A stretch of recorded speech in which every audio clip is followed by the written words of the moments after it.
You ever wonder how a massive company avoids, becoming a dinosaur? Well, sometimes an icon has to become a detective just to survive. Take a brand like Campbell's, as timeless as it gets, right?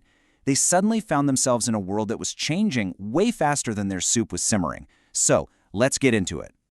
For generations, that classic red and white Campbell's can was just always there, right? A staple in pretty much every American kitchen. But not too long ago, the company ran into a huge problem. People just weren't eating as much soup, and a whole new generation, millennials, they weren't connecting with the brand at all. The old way of doing things just wasn't cutting it anymore. And wow, this really shows you the scale of the problem. It was a total double whammy. The entire soup market, the whole pie, was shrinking. But look at Campbell's slice of that pie. It dropped from a totally dominant 67% all the way down to 53%. So they weren't just in a shrinking market, they were losing their grip on it fast. So this is the big question, right? How does a legacy brand, a company that's been around for over 140 years, reinvent itself? How do they figure out what the next generation actually wants? Well, they have to become marketing detectives. They have to start piecing together clues to try and predict the future. Okay, so where does any good detective start an investigation? At home base, right? For a company, that means digging through its own treasure trove of data. Turns out, the clues are often already there, just hidden in their own files. See, modern companies don't operate on guesswork. They build these really sophisticated systems to manage all their information. It's called a Marketing Information System, or MIS. You can just think of it as the official process for collecting all that internal evidence, sorting through it, and then getting the right intel to the people who are actually making the big calls. So what are they looking for in there? Pretty much everything. From how long it takes a customer to pay an invoice to super detailed sales reports.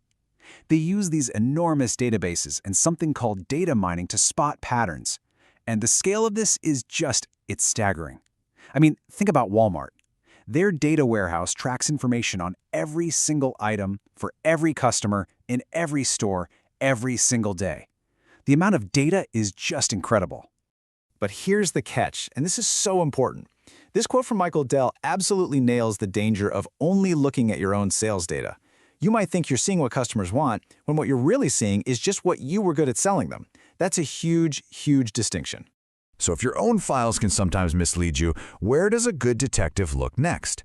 Well, you have to get out of the building and do a little, let's call it spying.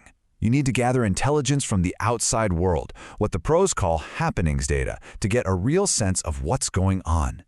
And believe it or not, this is not a new idea. I love this story about the oil tycoon T. Boone Pickens. He would literally have people watch his rivals drilling sites with binoculars. By counting how many 30-foot sections of drill pipe they used, his team could figure out how deep and, more importantly, how expensive their competitors' wells were. I mean, that is some old-school competitive intel right there.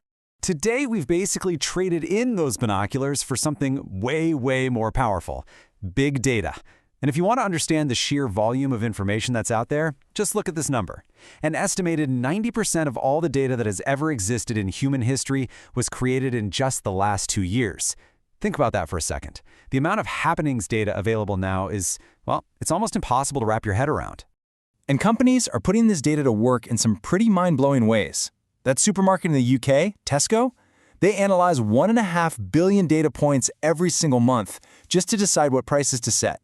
And you know that recommended for you section on Amazon? That's not a guess. It's a data-driven engine that's responsible for almost a third of their sales. This is really a fundamental shift in how business gets done. Okay, so our detectives have looked inward at their own data, they've looked outward at what's happening in the world, but there's one more level, the really big picture. They have to understand the massive, slow-moving forces that are shaping our entire society. These are the megatrends. And they basically fall into these 6 big categories. You can think of them like these giant ocean currents that every single business has to navigate. Things like shifting demographics, economic changes, our social beliefs, new technology, and even the political and legal landscape. Let's see what that actually looks like. And you can see how these big forces create real opportunities and challenges.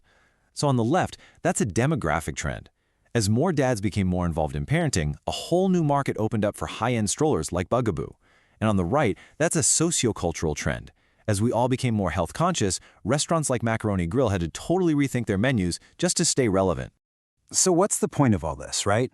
All this detective work, looking at internal files, gathering intel, reading the megatrends, it all boils down to one critical goal: forecasting what's going to happen next, trying to predict future demand.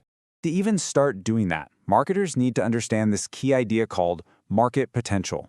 The easiest way to think about it is like this. It's the absolute sales ceiling for a product. In other words, if the entire industry spent an unlimited amount of money on marketing, what's the maximum number of people they could possibly sell to? That number, that ceiling, that's the market potential. And this graph here, this shows you exactly how that idea works. As an industry spends more and more on marketing, demand goes up, which makes sense. But it doesn't go up forever. Eventually you hit that ceiling, the market potential, where spending more money just doesn't create any more new customers.